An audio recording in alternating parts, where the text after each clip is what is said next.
जय हिंद। एक बार फिर से स्वागत है आप सभी का। आपके जीएस के इंपॉर्टेंट एमसीक्यू क्वेश्चन आपको यहाँ पे मिलने वाले हैं जो कि आपके पेपर से रिलेटिव हैं और आपके लिए मोस्ट इंपॉर्टेंट साबित होने वाले हैं। तो कहीं मत जाइएगा, क्लास में बने रहिएगा और सभी प्रश्नों को पूरे ईमानदारी के साथ में करना। देखो यहाँ पे जितने भी प्रश्न हैं आपके पेपर से रिलेटिव हैं और प्रीवियस ईयर पेपर से लिए हुए क्वेश्चन हैं कुछ क्लास के अंदर, तो आप हमारे साथ जुड़े रहिएगा और सभी प्रश्नों की ईमानदारी के साथ में क्वेश्चन का जवाब करिएगा। तो चलते हैं अपने पहले क्वेश्चन पे और देखते हैं हमारा पहला क्या है।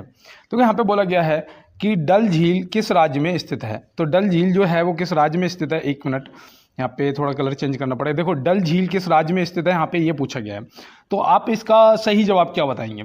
तो आपके हिसाब से क्या होना चाहिए और मैं आपको इसका सही जवाब बताने वाला हूँ, जो कि आपका यहाँ पे बिल्कुल सही जवाब हो जाएगा जम्मू कश्मीर, जो कि ऑप्शन ए में दिया गया है। अब यहाँ पे आप एक चीज़ देख रहे होंगे कि इस टाइप के ये बॉक्स दिख रहे हैं ना, ऐसे ही पेपर के अंदर आते हैं। बस उसमें टिक करना होता है माउस से, जो आपका सही जवाब होता है उस पर आपको टिक करना होता है। तो यहाँ पे ऑप्शन ए हो जाएगा जम्मू कश्मीर। अब जम्मू कश्मीर से रिलेटिव और भी झीलें पूछी जा सकती हैं। तो मैं आपको एक देखो, पहले तो आपको बता दूँ, एक बुलर है, ये ज़्यादातर पूछी जाती है। बुलर जो है ये मीठे पानी की झील है, ठीक है। बुलर जो है ये मीठे पानी की झील है, तो ये भी आप ध्यान रखना पहली चीज़। अब देखो यहाँ पे एक आपको बैरीनांग झील, बैरीनांग ऐसे करके देखो लिखा होगा, मैं आपको सभी बता रहा हूँ, आप पे एक बार नोट कर लें, ठीक है। ये आपकी बैरीनांग झील, तो बैरीनांग जो है ये भी आपकी जम्मू कश्मीर में पड़ती है। और देखो एक वहाँ से ट्रिक बताऊँ, जैसे कि आपसे नागिन झील पूछेगा, नागिन आपका हो जाएगा। आपका शेषनाग भी जम्मू कश्मीर से है, ये भी आपको याद रखना है, शेषनाग। और देखो अनंतनाग, ठीक है, अनंतनाग जो झील है ये भी आपकी कहाँ पर है, ये भी जम्मू कश्मीर में है, ठीक है। देखो जितने भी नाग और नागिन हैं झीलों के नाम, वो आपकी जम्मू कश्मीर में है।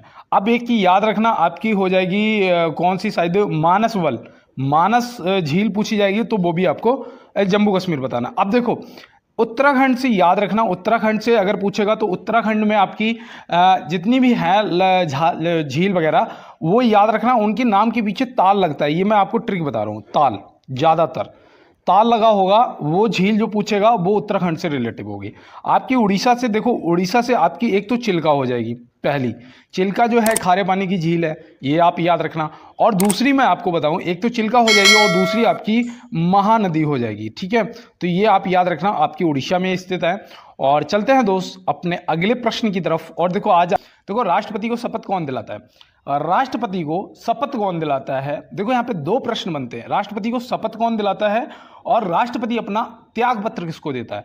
तो शपथ दिलाने की अगर बात करोगे तो ये आ जाएगा आपका मुख्य न्यायाधीश, ऑप्शन बी हो जाएगा यहाँ पे आपका सही जवाब। अब देखो अगर बात करेंगे त्याग पत्र की, त्याग पत्र किसको देते हैं, तो आप क्या बताएंगे।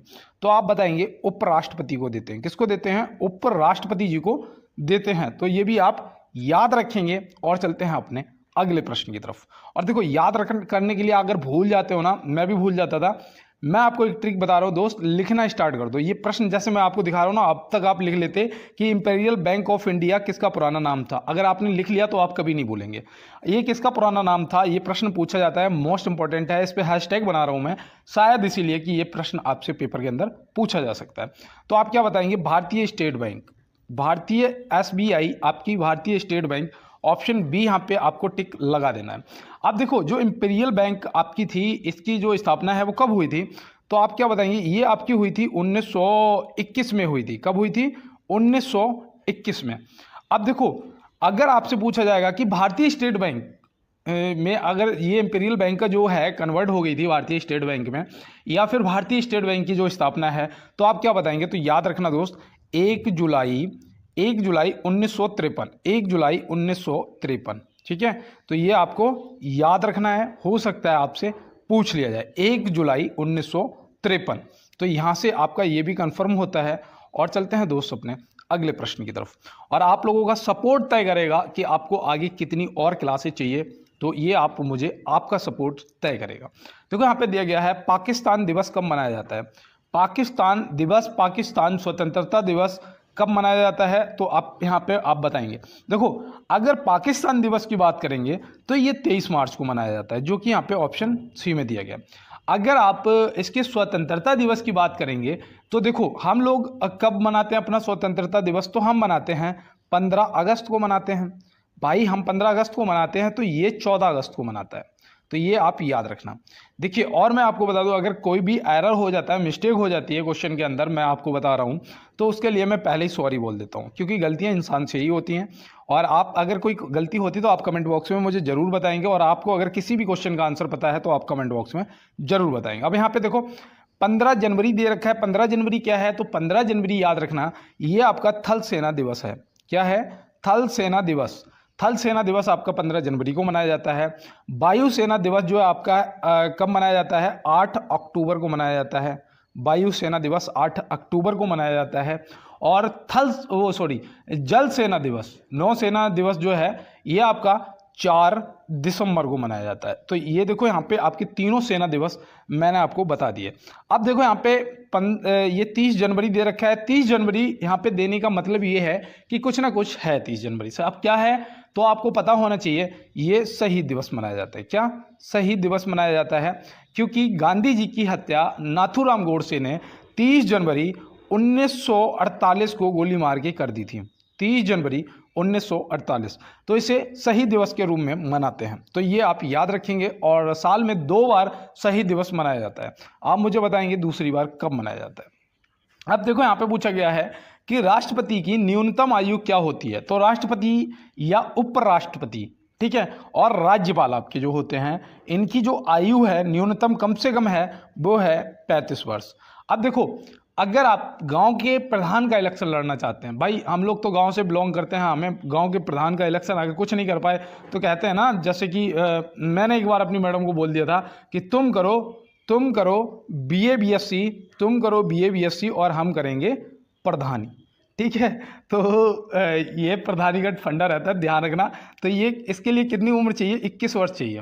प्रधानी के गांव के प्रधान का इलेक्शन लड़ने के लिए आपको 21 वर्ष चाहिए, और वोट देने की उम्र आपकी 18 वर्ष होनी चाहिए। ठीक है, क्या है? 18 वर्ष है वोट देने की। और इस बार देखो इलेक्शन आने वाला है, जिन लोगों के वोट बने हुए हैं ज़्यादा से ज़्यादा वोट करना दोस्त, और ये बहुत सही है, लोकतंत्र है, और देखो वोट हर किसी को, ये आपका अधिकार है और आपको वोट करना चाहिए। तो यहाँ पे देखो दिया गया है वायु में ध्वनि की चाल कितनी होती है। वायु में ध्वनि की चाल कितनी होती है, तो यहाँ पे देखो आपका 332 मीटर सेकंड। यहाँ पे ऑप्शन बी जो आपका है ये बिल्कुल सही हो जाएगा। और देखो ये आपके लिए इंपॉर्टेंट है, ये आपसे पेपर के अंदर पूछा जाएगा। और चलते हैं दोस्त अपने अगले प्रश्न की तरफ और देखते हैं हमारा अगला क्या है। देखो यहाँ पे बोला गया है कि यदि किसी गैस को अचानक संपीड़ित किया जाए तो उसके तापमान पर क्या असर होगा। देखो ये आपका प्रीवियस ईयर पेपर से लिया हुआ क्वेश्चन है। ठीक है, अब मैं आपको बता रहा हूँ, ये आपका प्रीवियस ईयर पूछा गया है, यदि किसी गैस को अचानक संपीड़ित किया जाए तो उसके तापमान पर क्या असर पड़ेगा। तो भाई वो उसका जो तापमान है वो घटेगा। तो यहाँ पे ध्यान रखना, और ये क्वेश्चन आपके लिए मोस्ट इंपॉर्टेंट है, इसे आप नोट कर लेना। तो चलते हैं दोस्त अपने अगले प्रश्न की तरफ। देखो यहाँ पे दिया गया है भारत एक खोज, डिस्कवरी ऑफ इंडिया, किताब के लेखक कौन है। तो भारत एक खोज या डिस्कवरी ऑफ इंडिया किताब के लेखक आपसे पूछे जाएंगे तो आप क्या बताएंगे। तो आपको बताना है जवाहरलाल नेहरू जी। जवाहरलाल नेहरू जी जो कि आपके ऑप्शन बी में दिए गए हैं। अब ये कौन थे, क्या थे, ये भी आपके लिए जानना मोस्ट इंपॉर्टेंट है।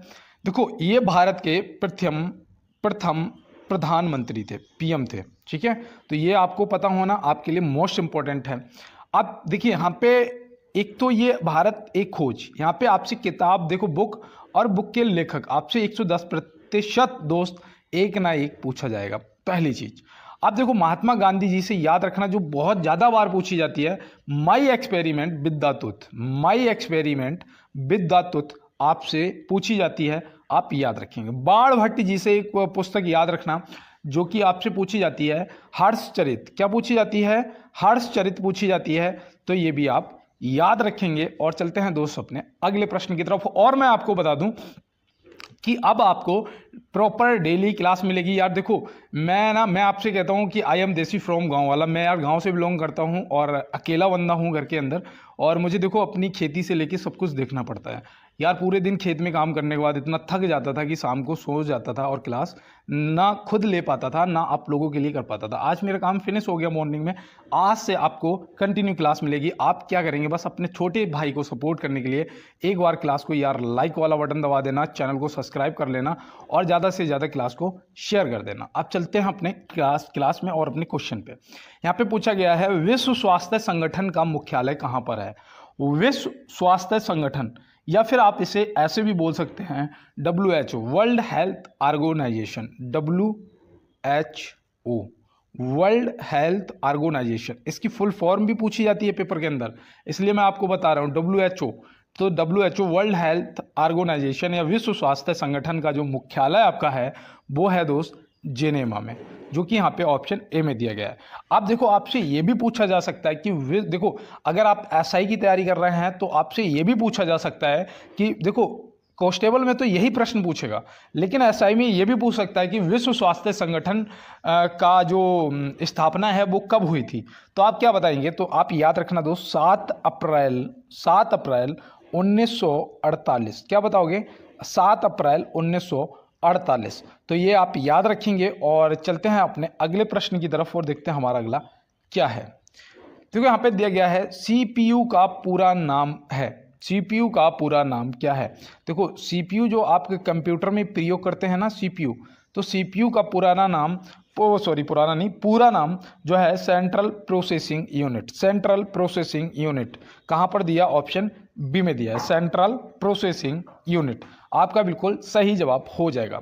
और देखो इसमें आपसे ये भी पूछा जाता है, जैसे आपको दे दिया जाएगा, एक दे देगा माउस, एक दे देगा आपको मॉनिटर, एक दे देगा आपको कीबोर्ड और एक आपको दे देगा विंडो, ठीक है। अब आपसे पूछेगा इसमें कौन सा सॉफ्टवेयर है, कौन सा सॉफ्टवेयर है, तो आप क्या बताएंगे। देखो आप जिस चीज़ को छू सकते हैं कंप्यूटर के अंदर या किसी भी चीज़ को, फ़ोन को आप छू सकते हैं। देखो जिसको आप, जैसे माउस को आप पकड़ सकते हैं हाथ से, तो ये हार्डवेयर हो गया। मॉनिटर को आप देखो, जो टीवी होती है वो मॉनिटर होता है जिस पे देखते हैं कंप्यूटर में, तो उसको आप हाथ से पकड़ सकते हो। आप कीबोर्ड, जिससे आप बटने, कीबोर्ड होता है ना, बटने होती हैं कीवर्ड, तो आप उसको भी छू सकते हो।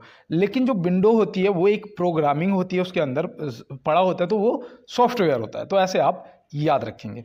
यहाँ पे देखो, यहाँ पे दिया गया है कि वेदों की संख्या कितनी है।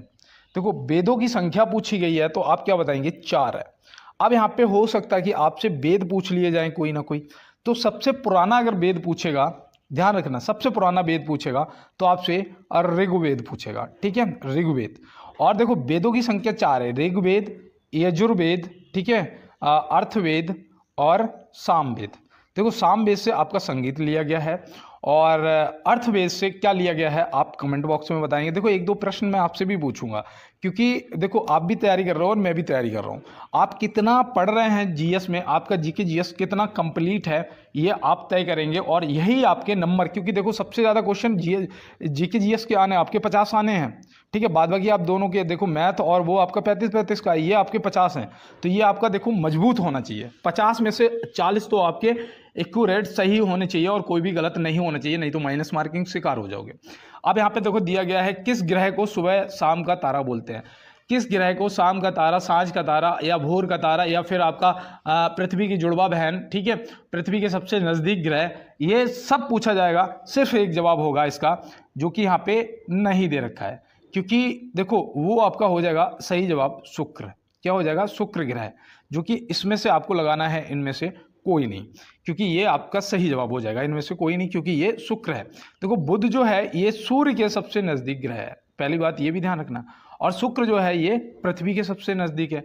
अब देखो बुध ये आपका सबसे कम दिनों में सूर्य की परिक्रमा भी करता है। कितने दिनों में, मात्र 88 दिनों में। कितने दिनों में, मात्र 88 दिनों में। हो सकता है ये पूछ लिया जाए। देखो आपका बृहस्पति जो है ये सबसे बड़ा ग्रह है, सबसे बड़ा ग्रह जो आपका है ये बृहस्पति है। इसका कलर याद रखना दोस्त, पूछ लेता है कभी कभी, पीला ग्रह है। इसका कितने दिनों में ये सूर्य की परिक्रमा कर देता है, हो सकता है ये भी पूछ लेगा। तो आप क्या बताएंगे, एक्यूरेट तो आपका 11.86 वर्ष, या फिर ऐसे याद रखना 12 वर्ष, ठीक है, 12 वर्ष में कंप्लीट करता है। आपसे हो सकता है कि अगर आप एसआई की तैयारी कर रहे हैं तो आपसे यह पूछा जा सकता है कि दूसरा सबसे बड़ा ग्रह कौन सा है। पहला तो आप बता देंगे बृहस्पति है सबसे बड़ा ग्रह, दूसरा अगर पूछ देगा तो वो आपका शनि हो जाएगा। ये दूसरा सबसे बड़ा ग्रह है और इसका रंग आपका कैसा है, काला है। कैसा है, काला रंग है। तो ये भी आप याद रखेंगे। और चलते हैं मेरे भाई अपने अगले प्रश्न की तरफ। और देखो अब मैं आपको बताने वाला हूं आपको पीडीएफ के लिए क्या करना पड़ेगा।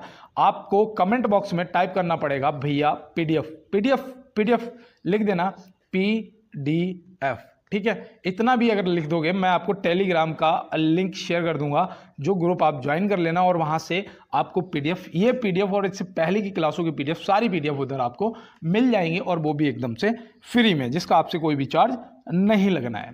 अब देखो यहाँ पे दिया गया है भारत पर्यटन दिवस कब मनाया जाता है। भारत पर्यटन दिवस कब मनाया जाता है, तो आप क्या बताएंगे। यहाँ पे आपका सही जवाब हो जाएगा मेरे भाई 25 जनवरी। 25 जनवरी को भारत पर्यटन दिवस मनाया जाता है। और 26 जनवरी को क्या मनाया जाता है, 26 जनवरी को आपका गणतंत्र दिवस मनाया जाता है। और देखो हम लोग जो पढ़ते थे ना, इसमें बहुत लफड़ा में रहते थे कि गणतंत्र दिवस और स्वतंत्रता दिवस 15 अगस्त और 26 जनवरी में कंफ्यूज हो जाते थे, ऐसा होता था। और देखो यहाँ पे 1 मई जो आपका है ये आपका श्रम दिवस मनाया जाता है। तो ये भी आप याद रखेंगे, आपका श्रम दिवस हो जाएगा 1 मई को। ये भी हो सकता है आपसे पेपर के अंदर पूछ लेगा। चलते हैं अपने अगले प्रश्न की तरफ। अब देखो यहाँ पे पूछा गया है कि मौर्य वंश का संस्थापक कौन था। देखो आपसे संस्थापक भी पूछेगा और ये आपके लिए मोस्ट इंपॉर्टेंट है। मौर्य वंश का जो संस्थापक था आपका, वो था दोस्त चंद्रगुप्त मौर्य। कौन था, चंद्रगुप्त मौर्य था। इसने नंद वंश को समाप्त करके मौर्य वंश की स्थापना की थी।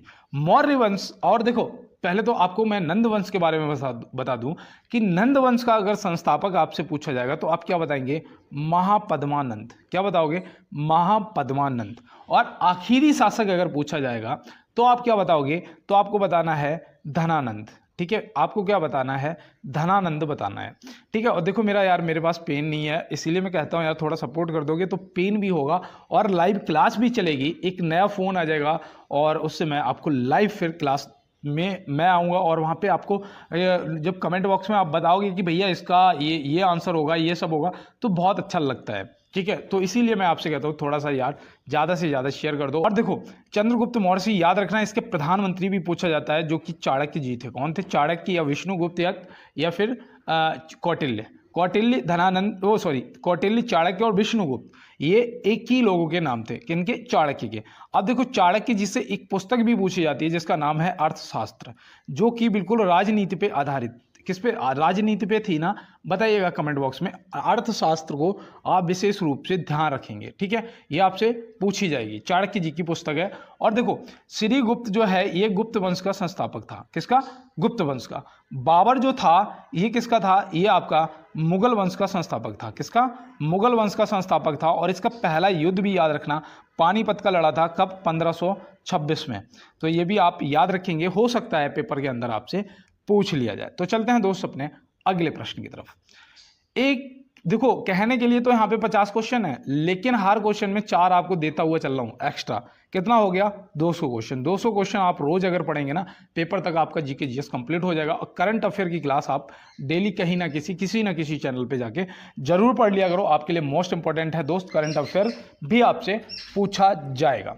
और देखो यहाँ पे दिया गया है बिहार राज्य का राजकीय वृक्ष कौन सा है, बिहार राज्य का। तो देखो बिहार राज्य का राजकीय वृक्ष अगर आपसे पूछा जाएगा तो आप क्या बताएंगे, पीपल बताएंगे। क्या बताएंगे, पीपल बताएंगे।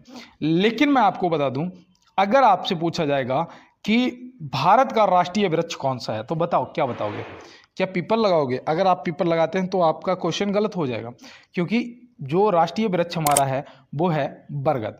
अब मैं आपको यहाँ पे बताने वाला हूँ जो आपके लिए जाना मोस्ट इंपॉर्टेंट है। क्या कि आपसे पूछा जा सकता है कि आंध्र प्रदेश का राजकीय वृक्ष क्या है, तो वो नीम है। क्या है, नीम है। देखो ये भी याद रखना, हो सकता है पूछ लिया जाए।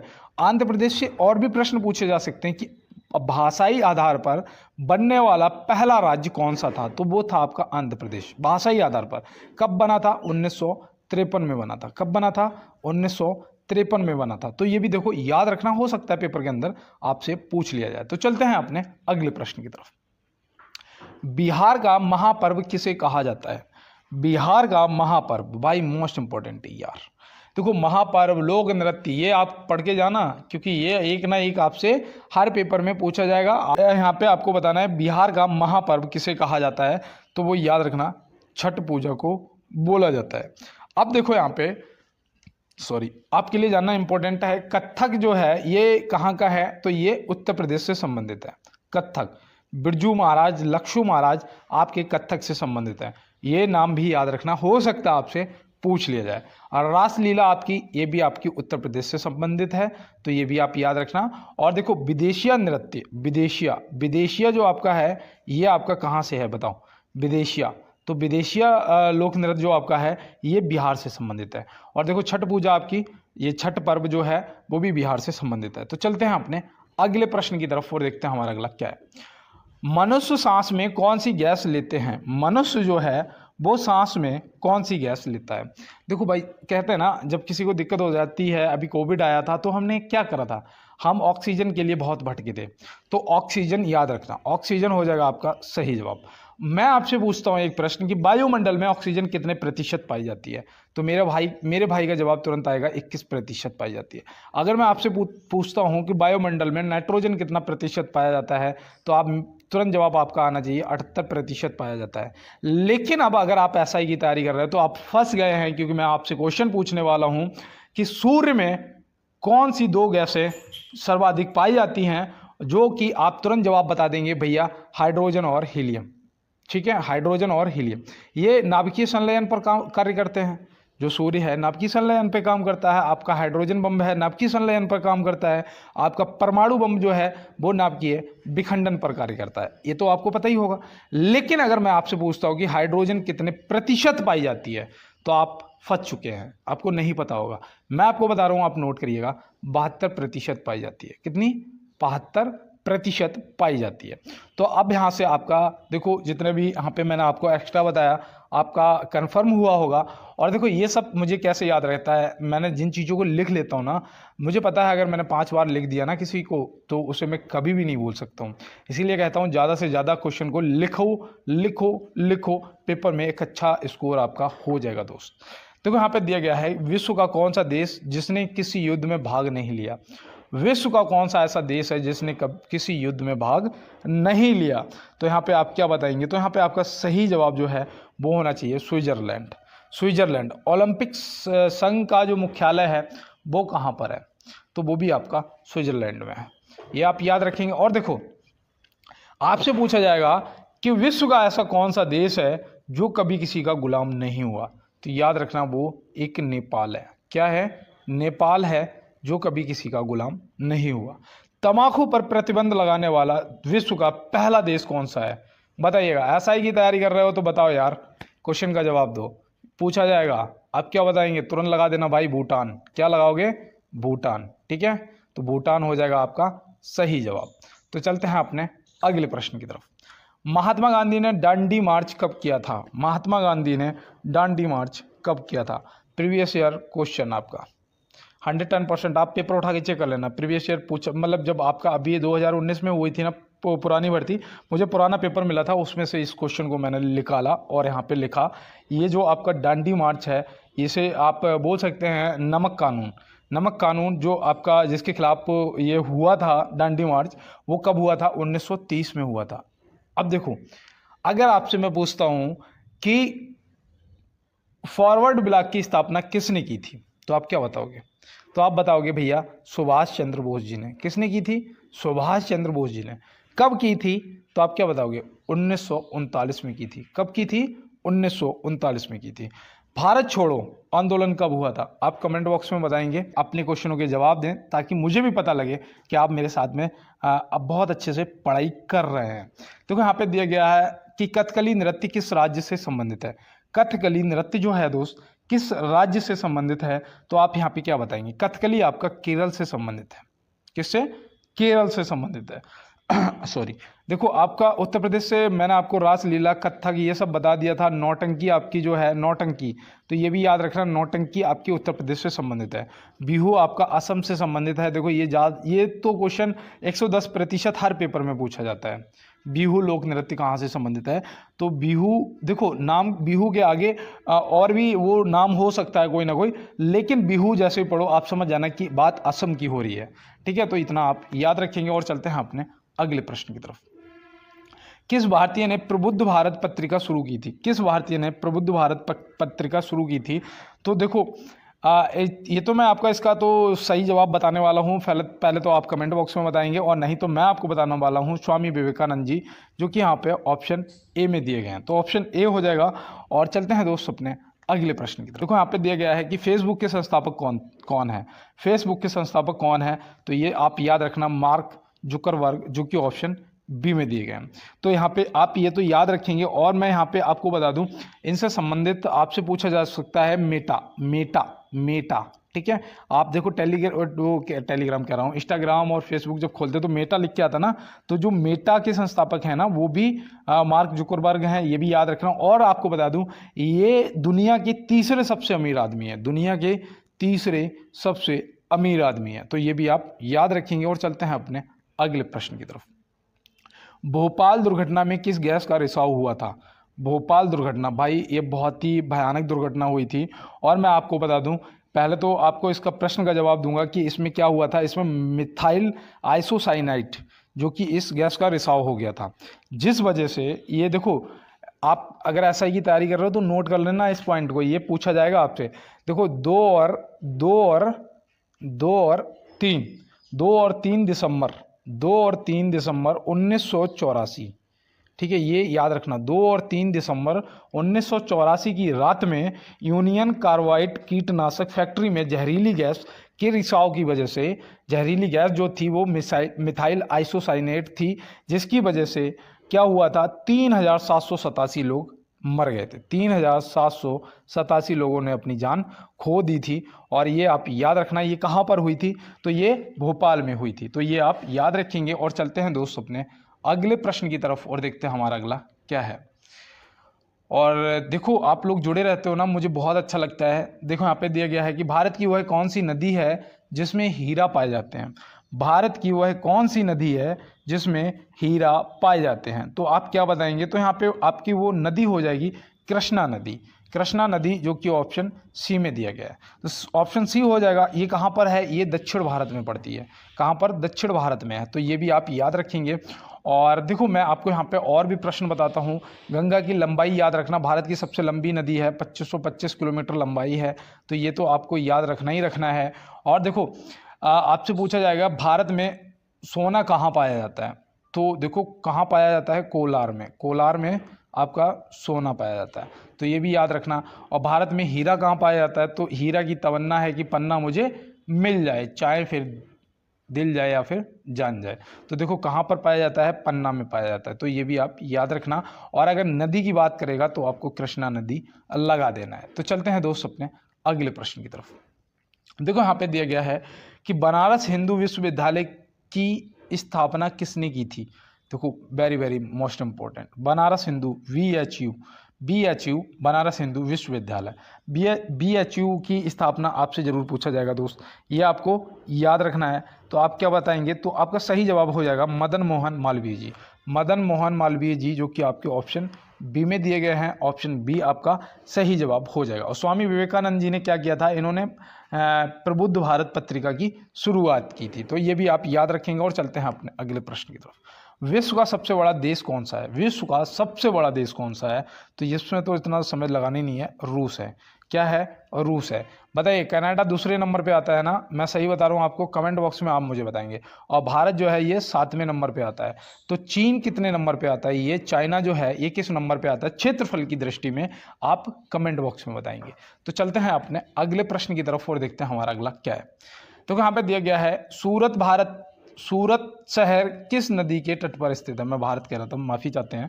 सूरत शहर किस नदी के तट पर स्थित है? तो यहाँ पे आपको सूरत शहर बताना है।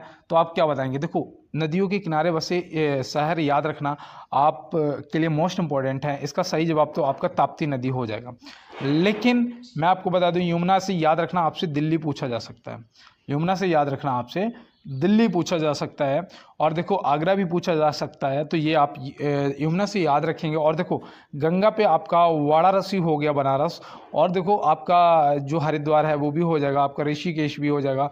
और देखो इधर आप आ जाओ, ये आपका प्रयागराज पूछा जाएगा जो कि संगम पर स्थित है। कब? संगम पर। और यहाँ पे प्रयागराज में तो कुंभ भी लगता है, कुंभ मेला भी लगता है। तो कुंभ जो है ये भी पूछा जा सकता है। तो यह 12 वर्ष बाद लगता है। कब लगता है? 12 वर्ष बाद लगता है। तो ये भी आप याद रखेंगे। और मैं एक प्रश्न आपको हमेशा बताता था, पहले तो प्रश्न का जवाब यहाँ पे लगा देते हैं। एक प्रश्न हमेशा आपसे पूछता था कि हैदराबाद कौन सी नदी के तट पर स्थित है। आप मुझे कमेंट बॉक्स में बताएंगे, अगर आप मेरे साथ जुड़े हुए हैं तो आपको पता होगा और आप कमेंट बॉक्स में जरूर बताएंगे। देखो यहाँ पे दिया गया है, विश्व स्वास्थ्य संगठन की स्थापना कब हुई? अभी मैंने WHO की स्थापना आपको बताई थी कि 7 अप्रैल 1948 में हुई थी। कहाँ पर? जिनेवा, स्विट्जरलैंड में। यही बताया था ना। तो यहाँ पे आपका ऑप्शन बी क्या हो जाएगा? बिल्कुल सही जवाब हो जाएगा। 1951 से याद रखना ये प्रथम पंचवर्षीय योजना स्टार्ट हुई थी जो कि कृषि से संबंधित थी। तो ये देखो आपके लिए मोस्ट इंपॉर्टेंट है। और देखो पहला जो इलेक्शन है वो भी 1951 में हुआ था, और 1952 में क्या हुआ था? सरकार बनी थी। तो ये भी आप याद रखेंगे। और चलते हैं अपने अगले प्रश्न की तरफ। भारत की सबसे लंबी रेल सुरंग कौन सी है? भारत की सबसे लंबी रेल सुरंग पूछी गई है। तो रेल सुरंग अगर पूछी जाएगी तो पीर पंजाल सुरंग है। पीर पंजाल सुरंग, जो कि ऑप्शन ए में दिया गया है। तो ऑप्शन ए यहाँ पे आपको सही जवाब लगा देना है। लंबाई कितनी है? अगर आप एसआई की तैयारी कर रहे हैं तो हो सकता है लंबाई पूछ ले कि पीर पंजाल सुरंग की लंबाई क्या है। तो आप क्या बताएंगे?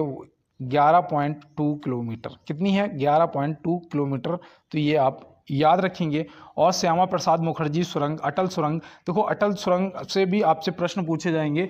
तो इसके लिए आप क्या करोगे? ये एक बार आप क्या चेक करेंगे गूगल पे अटल सुरंग के बारे में, और ये मुझे कमेंट बॉक्स में आप अवगत कराएंगे। तो चलते हैं दोस्तों अपने अगले प्रश्न की तरफ और देखते हैं हमारा अगला क्या है। देखो यहाँ पे पूछा गया है कि विश्व का सबसे बड़ा डेल्टा कौन से देश में है? विश्व का सबसे बड़ा डेल्टा जो है वो किस देश में है?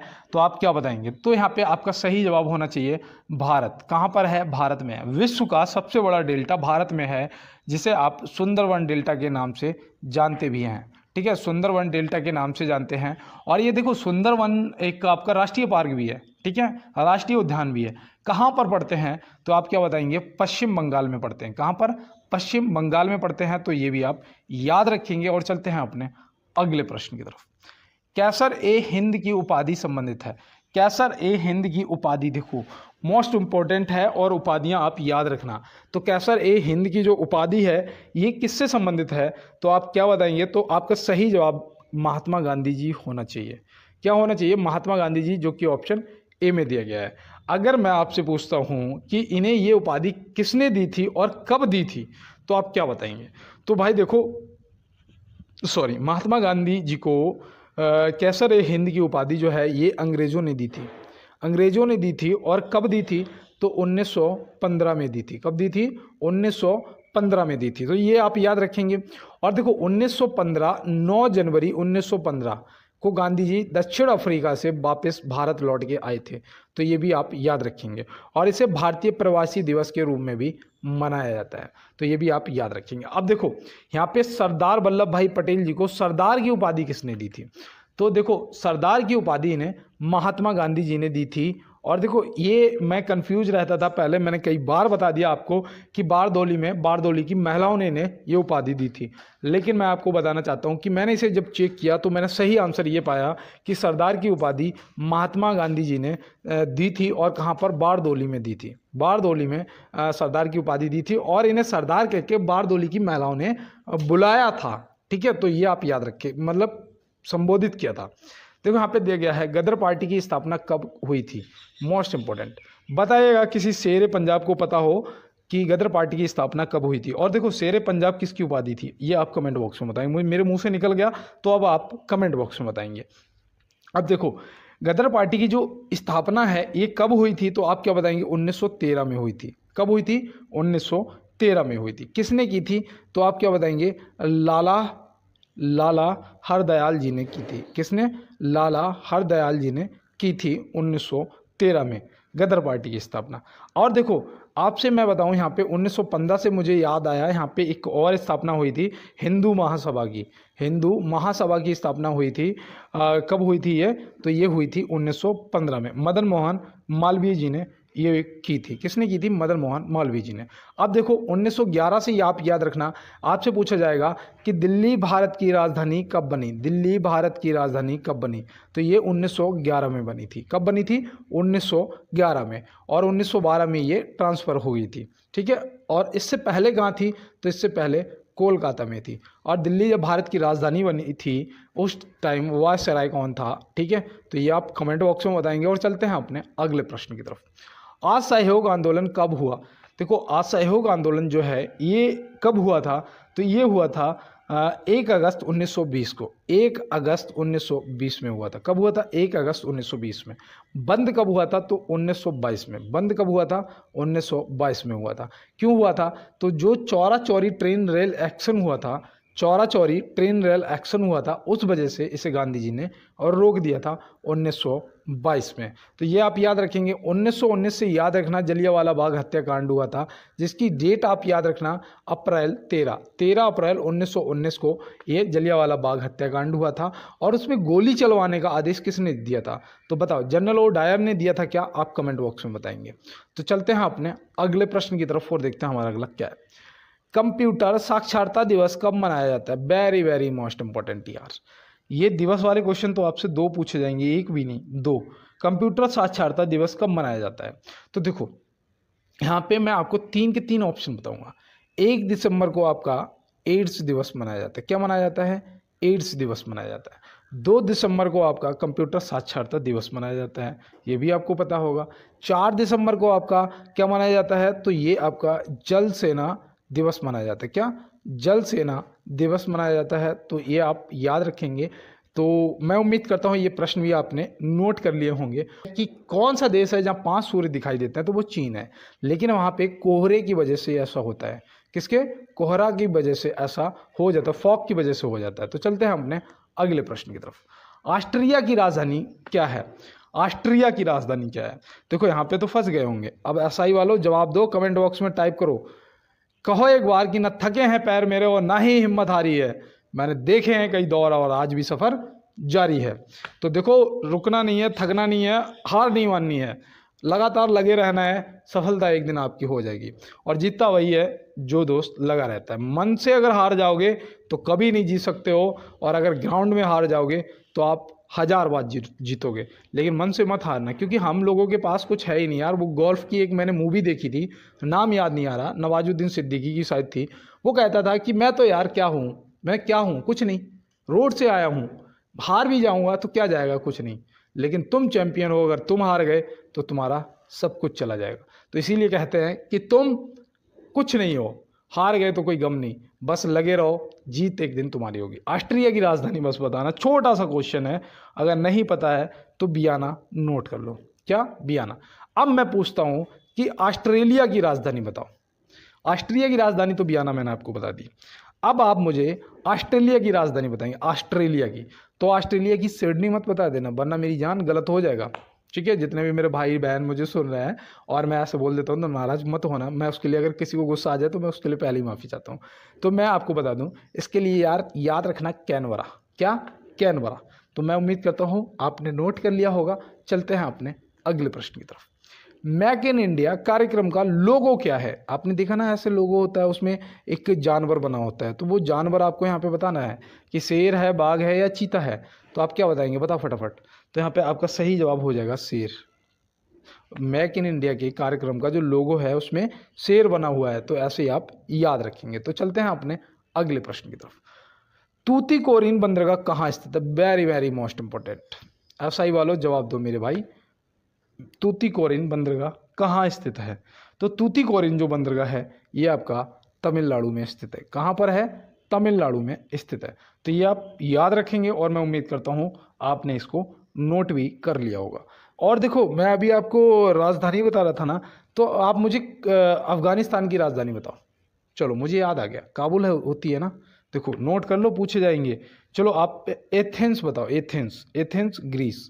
क्या हो जाएगा? एथेंस की ग्रीस हो जाएगी। तो ये भी आप याद रखना। चलते हैं अपने अगले प्रश्न की तरफ। दादा साहब पुरस्कार किसके क्षेत्र में दिया जाता है? दादा साहब पुरस्कार किसके क्षेत्र में दिया जाता है? तो आप सीधा यार बता देना, ये तो बहुत सरल क्वेश्चन है। सिनेमा के क्षेत्र में। किसके? सिनेमा के क्षेत्र में। बहादुरी, वीरता के क्षेत्र में कौन सा पुरस्कार दिया जाता है? कमेंट बॉक्स में आप बताएंगे। और खेल के क्षेत्र में आपको देखो पहले दिया जाता था राजीव गांधी खेल रत्न पुरस्कार। याद रखना, राजीव गांधी खेल रत्न पुरस्कार, जिसका नाम बदलकर मेजर ध्यानचंद खेल रत्न पुरस्कार कर दिया गया है। ये आप याद रखना। और देखो हॉकी का जादूगर किसे बोला जाता था? तो मेजर ध्यानचंद जी को हॉकी का जादूगर बोला जाता था। और हॉकी जो है ये भारत का राष्ट्रीय खेल है। तो ये भी आप याद रखेंगे। तो चलते हैं दोस्त अपने अगले प्रश्न की तरफ।